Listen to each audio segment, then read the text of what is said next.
Inspiration and salvation, motivation is here. Healing for your body, no doubt about it. Come close and get your dose of vitamin C.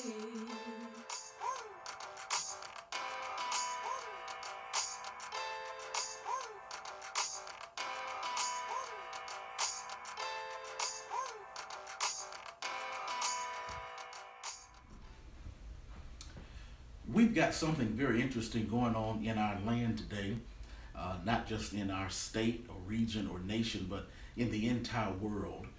It is the COVID 19, the coronavirus.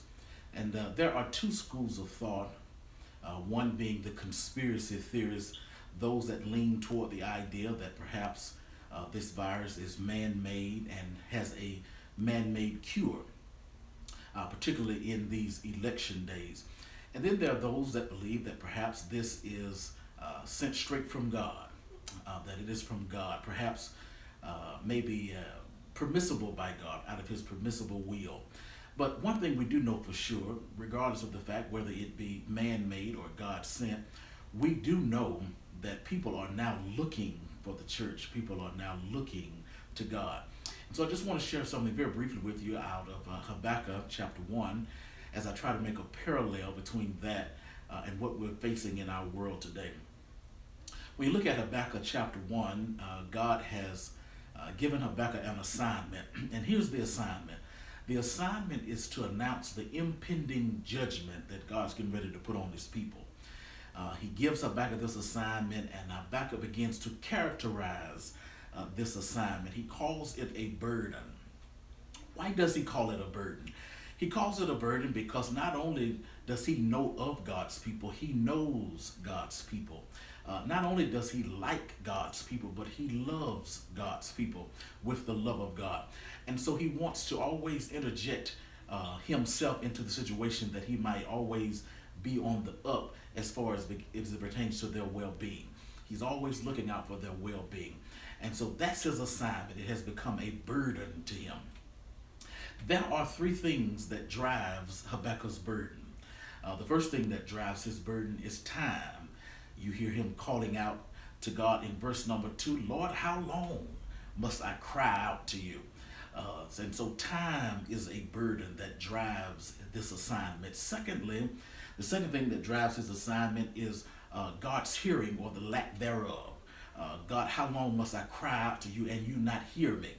May I suggest to you that God always hears you. He is omnipresent and omniscient, and He's everywhere at the same time. Never is He nowhere, none of the time, some of the time. And so time drives the burden. The lack of God's hearing drives the burden. And then third and finally, the severity of the situation. God's people are going through something that is so severe that it causes this burden to be driven by Habakkuk, and he's crying out to God. It is a time issue. It is a God hearing issue. And then third and finally, it is the severity. Do you see those three things now in where we're living today? How long must we go through coronavirus? How long must we go through it and God not hear us crying out? And thirdly, it has become so severe, people are dying every day.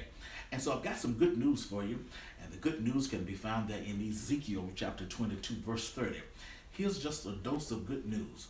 In Ezekiel chapter 22, verse 30, this is God talking. It is somewhat similar to Habakkuk. There's judgment is coming. And God says, I look for a man to build a hedge. I look for a man who would build a fence, who would build a wall. God says, I look for somebody who would stand between the land and between the destruction that I'm getting ready to send. I look for somebody who would stand on behalf of the land, who would stand between my destruction. And this is what God says right after the semicolon. God says, and I found no man. That I couldn't find nobody to cry out unto God.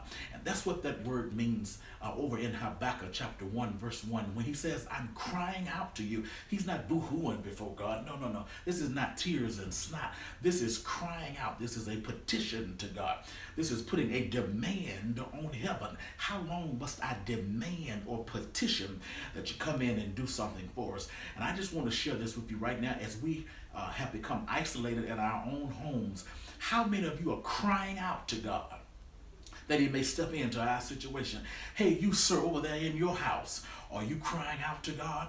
Ma'am, you over there in your house, are you crying out to God? Excuse me, sir, over here, are you crying out in your house? God is looking for somebody to cry out loud that he might do something on our behalf.